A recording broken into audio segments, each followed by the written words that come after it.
PTI पहले भी 2 मरतबा हमलावर हुई थी। दोनों एहतजाज में वजीर आला केपी वर्कर्स को छोड़कर भाग गए थे। बानी पीटीआई समेत ये सब रंगबाज हैं, झूठ बोलते हैं। वजीर दिफा ख्वाजा आसिफ कहते हैं कि पीटीआई इस बार भी एहतजाज के लिए आएगी तो शिकस्त खाएगी। हमारी तरफ से मुज़ाकरात की ऑफर हर वक्त मौजूद है। बानी पीटीआई सियासी सतह पर नहीं, सिर्फ एस्टैब्लिशमेंट से मुज़ाकरात चाहते हैं।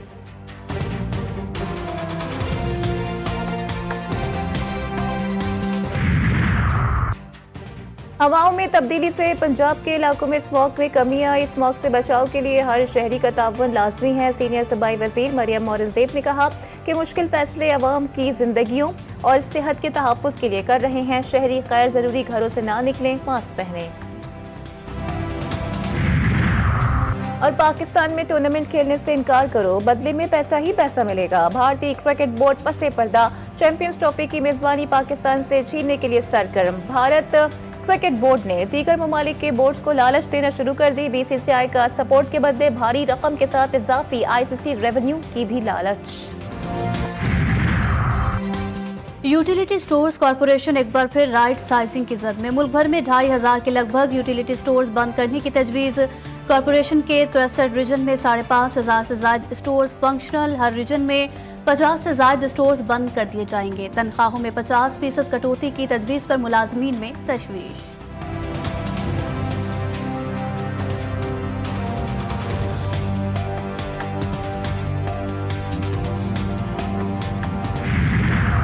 बलोचिस्तान के हल्का PBR से भी कम लहड़ी में ज़िमनी इंतखाबात, वोटों की गिनती जारी। 22 उम्मीदवारों के दरमियान मुकाबला।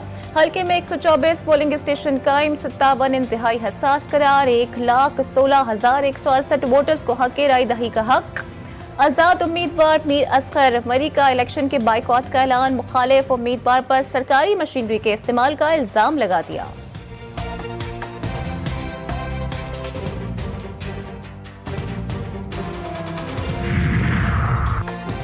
फैसलाबाद के इलाके निशादाबाद में पुलिस मुकाबला। 4 डाकू हलाक। पुलिस के मुताबिक मुलजमान को माल मसरूका की बरामदगी के लिए ले जाया जा रहा था। 4 मोटरसाइकिलों पर सवार मुलजमान के साथियों को छुड़ाने के लिए पुलिस पार्टी पर सीधी फायरिंग। जवाबी कार्रवाई में 4 डाकू मारे गए। मुलजमान मुतादिद मुकदमात में रिकॉर्ड याफ्ता हैं। फरार मुलजमान की गिरफ्तारी के लिए पुलिस की शहर भर में नाकाबंदी।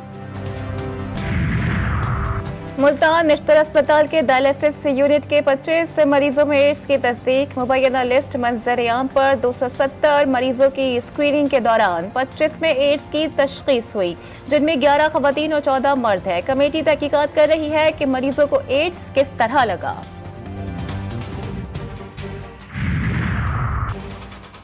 आज़ाद कश्मीर यूनिवर्सिटी में 3 रोज़ा अलाइड हेल्थ साइंसेज एक्सपो 2024 का इफ्तिताह। पाक फौज के ताउन से शुरू होने वाली नुमाइश में तलबा और तालिबात के अलावा असातिज़ा और डॉक्टर्स की कसीर तादाद में शिरकत। फैकल्टी और इंतजामिया का इस किस्म की सरगर्मियों को जारी रखने पर जोर। तलबा ने एक्सपो को एक मालूमाती और मुतासिर कुन तजुर्बा करार दिया।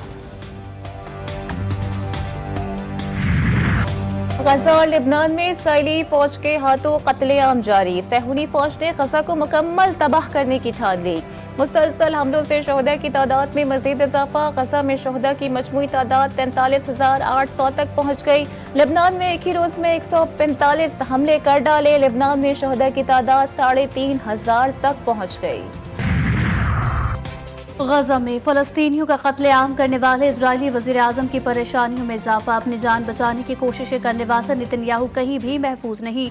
नेतन्याहू की कैसरिया में निजी रहायशगाह पर आतिशबाजी का मवाद फेंका गया। इजरायली हुक्काम का दावा है कि वाकई में कोई नुकसान नहीं हुआ। नेतन्याहू हमले के वक्त घर पर नहीं थे। सिहोनी पुलिस ने मुतादिद अफराद को हिरासत में लेकर तफ्तीश शुरू कर दी। 19 अक्टूबर को नेतन्याहू की इसी रहायशगाह पर ड्रोन हमला किया गया था। इसराइल की जनूबी लेबनान में दरअंदाजी की कोशिश नाकाम। हिजबुल्लाह का भरपूर जवाबी वार। काबिज फौज असहा हलाक फौजियों की लाशें छोड़कर भाग गई। हाइफा में इसराइली बहरी, फिजाई और बर्रिया फौज के अड्डों पर हमले। कई इमारतें तबाह हो गईं। न्यूजीलैंड के शहर ऑकलैंड में खालिस्तान के क़याम के लिए मुकम्मल वोटिंग। शुरा की तादाद ज्यादा होने के सबब रेफरेंडम के मुकर्ररा वक्त में 1 घंटे का इजाफा करना पड़ा। 37,000 से ज्यादा अफराद ने हक राय दही का इस्तेमाल किया। गुरपतवंत सिंह पन्नू ने कहा कि भारत वोट पर यकीन रखने वालों से गोली से निपटता है। भारत के मजालिम के बावजूद सिखों ने तशद्दुद के बजाय वोट का रास्ता अपनाया। पाकिस्तान में असलहे की सबसे बड़ी नुमाइश कराची एक्सपो सेंटर में 19 से 22 नवंबर तक आइडियाज़ की तैयारियां मुकम्मल। इफ्तिताही तकरीब में दिफाही सनतों पर सेमिनार और मीटिंग्स होंगी। वज़ीर आज़म नुमाइश का इफ्तिताह करेंगे।